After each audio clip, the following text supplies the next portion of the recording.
It seems there's a new poster boy for the right-wing Christian terrorist movement we hear about whenever jihadists kill someone, and the media want to assure us that Muslims fighting unbelievers has nothing at all to do with the Quran commanding Muslims to fight unbelievers. No, the real reason Muslims have committed more than 17,000 terrorist attacks in the past 10 years is that all religions have their violent radicals. And we can prove that all religions have their violent radicals by pointing to... Here's where it really helps to have a Christian terrorist to point to. The old poster boy, of course, was Oklahoma City bomber Timothy McVeigh, used in such contexts as, what's that? Muslims shouting Allahu Akbar flew a couple of planes into the World Trade Center, killing thousands of people? Well, don't blame Islam, after all.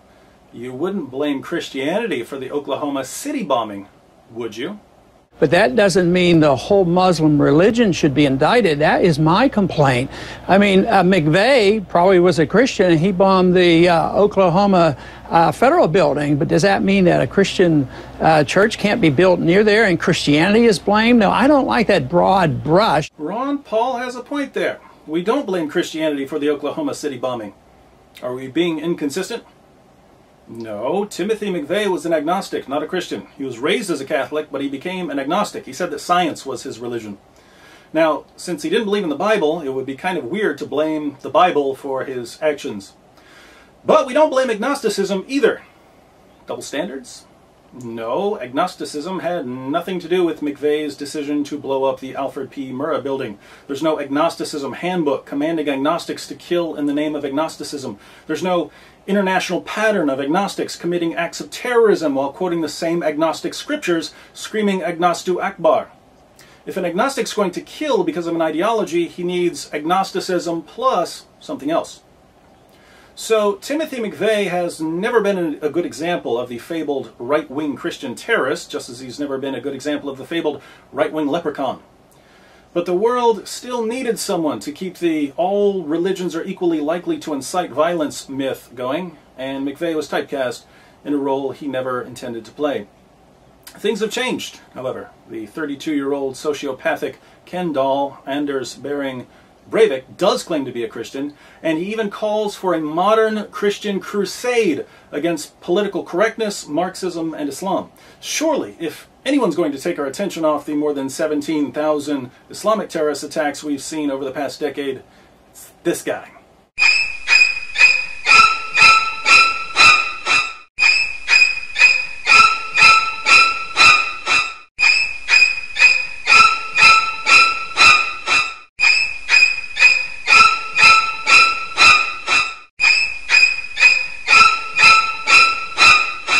I suppose I'm absolutely deranged for even thinking about questioning the mainstream media's description of Breivik, but there is just one tiny little problem with labeling Breivik a Christian fundamentalist.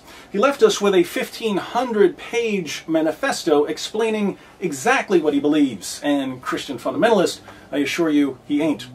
Breivik calls himself a cultural Christian, but he puts most European atheists and agnostics in the same category. He writes, "A majority of so-called agnostics and atheists in Europe are cultural conservative Christians without even knowing it. So what is the difference between cultural Christians and religious Christians? If you have a personal relationship with Jesus Christ and God, then you are a religious Christian.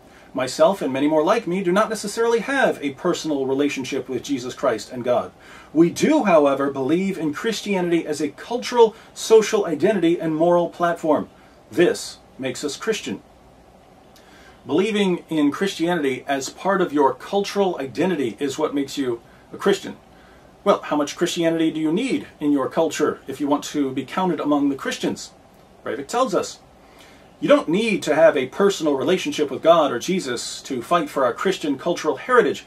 It is enough that you are a Christian agnostic or a Christian atheist, an atheist who wants to preserve at least the basics of the European Christian cultural legacy, Christian holidays, Christmas, and Easter. Yes, if you like getting presents on December 25th, you qualify as a Christian, even if you don't believe in God, Jesus, or the Bible. According to Breivik, the cultural factors are more important than your personal relationship with God, Jesus, or the Holy Spirit. Interesting. I think Breivik may be the first Christian fundamentalist in history to suggest that celebrating holidays is more important than knowing God. What more do we know about the gunman, Nala?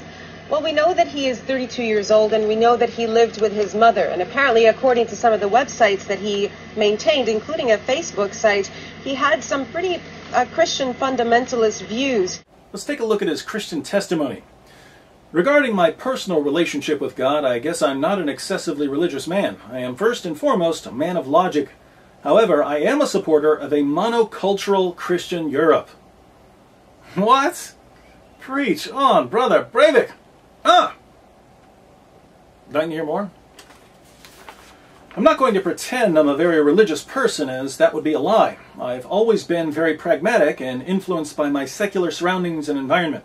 In the past, I remember I used to think, religion is a crutch for weak people. What is the point in believing in a higher power if you have confidence in yourself? Pathetic. Perhaps this is true for many cases. Religion is a crutch for many weak people, and many embrace religion for self-serving reasons as a source for drawing mental strength to feed their weak emotional state, for example, during illness, death, poverty, etc. Since I am not a hypocrite, I'll say directly that this is my agenda as well. So he admittedly embraced religion for the self-serving purpose of drawing mental strength. He goes on, if praying will act as an additional mental boost or soothing, it is the pragmatical thing to do. I guess I will find out. If there is a God, I will be allowed to enter heaven as all other martyrs for the church in the past. If there is a God. He's not even convinced that God exists, and he claims that he believes in Christianity simply because it provides a mental boost. It's religious Red Bull. This raises an obvious question. If Breivik is only looking for a mental boost, why choose Christianity? Any religion can serve as a crutch. Breivik's Norwegian. Why not believe in Odinism and the power of Thor's hammer? Well, he tells us, as a cultural Christian, I believe Christendom is essential for cultural reasons. After all, Christianity is the only cultural platform that can unite all Europeans, which will be needed in the coming period during the third expulsion of the Muslims. Odinism is significant for the Nordic countries, but it does not have the potency to unite us against such a devastating force as Islam, cultural Marxism, multiculturalism, and capitalist globalism. Christianity is Breivik's religion of choice because it has the best chance of uniting Europeans against Marxism and Islam. If he'd been born in India, Hinduism would have been the religion for him. But he's in Europe, so it's Christianity. It has since come to light that this person was a fundamental Christianist, fundamental Christianist, fundamental Christianist, fundamental Christianist. Now, as a Bible-thumping Christian fundamentalist, Breivik must want to establish a Christian theocracy, right? Not so fast. It is not required that you have a personal relationship with God or Jesus in order to fight for our Christian cultural heritage and the European way. In many ways, our modern societies and European secularism are a result of European Christendom and the Enlightenment. It is therefore essential to understand the difference between a Christian fundamentalist theocracy, everything we do not want, and a secular European society based on our Christian cultural heritage, what we do want. Breivik says he wants a secular society, not a Christian theocracy. Well then, what's the role of the church in Breivik's European secular utopia? The goal must obviously not be to create a new theocracy. Europe will still remain predominantly secular. However, the church's primary role will be to contribute to unity by offering cultural and spiritual opportunities. The church will once again be allowed to do what it was intended to do, to propagate and maintain cultural unity through predefined rituals and celebrations. The purpose of the Christian church, according to Breivik, is to maintain cultural unity through predefined rituals and celebrations. Celebrations such as Christmas. Notice that the role of the church is to be defined by the government, not vice versa. Indeed, the church has to be reformed to bring it in line with Breivik's plan for Europe. The contemporary definition of the Christian worldview will be reformed to correlate with nationalistic doctrines, allowing the national pursuit of prosperity and allowing unlimited research and development relating to every aspect of technology and science. Technology and science? Surely as a Christian fundamentalist, Breivik wants the church to oversee scientific research. Not quite. As for the church and science, it is essential that science takes an undisputed precedence over biblical teachings. Europe has always been the cradle of science, and it must always continue to be that way. Well, does the church at least get to make some political decisions? The church and church leaders will not be allowed to influence non-cultural political matters in any way. This includes science, research and development, and all non-cultural areas which will benefit Europe in the future. Now, let's put all of this together. Breivik believes in a version of Christianity that doesn't even require belief in God, although belief in God may be helpful as a psychological stimulant. Any religion can serve as a crutch, of course, but Christianity is best in this case because lots of Europeans already celebrate Christmas. Thus, Christianity has the best chance of uniting Europeans against Muslims and commies. The main purpose of Christianity is to provide cultural unity through Easter egg hunts and Christmas carols about baby Jesus, but beyond that, science reigns supreme and the church has no say in politics. So this is the much anticipated fundamentalist Christian terrorist, living proof that all religions are equally likely to incite violence. He is described as right-wing, a Christian fundamentalist, and having anti-Muslim views. Send Europe back to the days of white Christian domination. It turns out on Saturday we found out the attacks were carried out by Anders Breivik, a native Norwegian Christian. Seriously? Let me ask a question. What influence did Christianity have on Breivik's decision to kill a bunch of Norwegians? None. How did the Bible contribute to his views on Islam and Marxism? Didn't. If you read the manifesto, Breivik's path to radicalism isn't hard to figure out. He grew up in Oslo, where he personally witnessed around 50 violent attacks by Muslims against non-Muslims. Breivik was even the victim in some of these cases. He knew girls who were raped by Muslims. Seeing over and over again how Muslim immigrants were treating the native Norwegians, he started wondering if Islam might be responsible. So he studied the Quran and the Hadith and found that Islam does indeed promote violence and intolerance. He wanted to go into politics, but he realized that the European political spectrum is dominated by multiculturalists who regard any criticism of Islam as racist hate-mongering.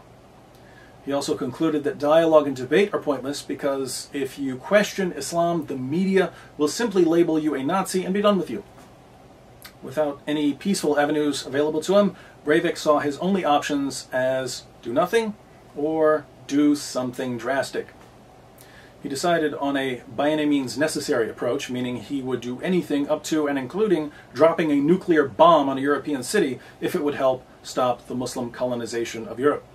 Since Breivik believes that resisting Islam requires a unified culture, and Christian holidays can serve as part of a unified culture, Breivik thinks Europe should embrace its Christian roots. So what we don't have here is a Christian fundamentalist using violence to spread the gospel.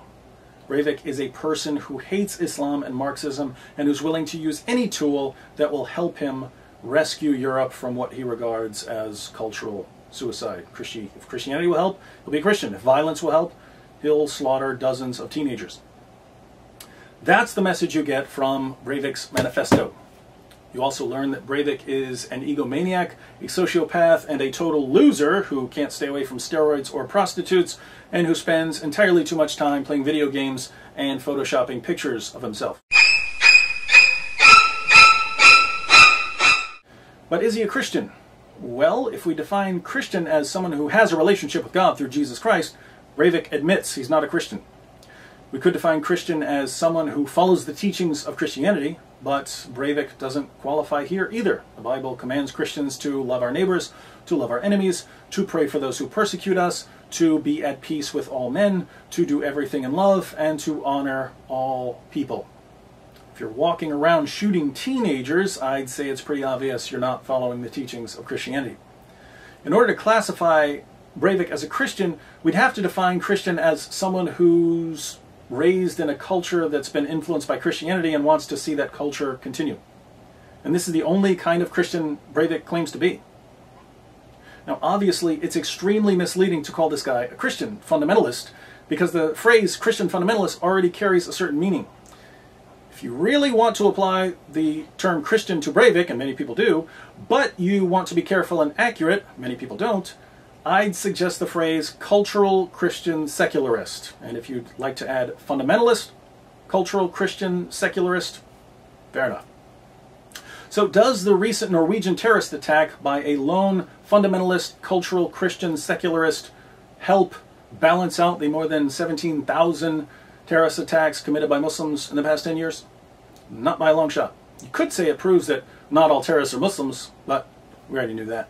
We all know there's the occasional Timothy McVeigh or Anders Breivik.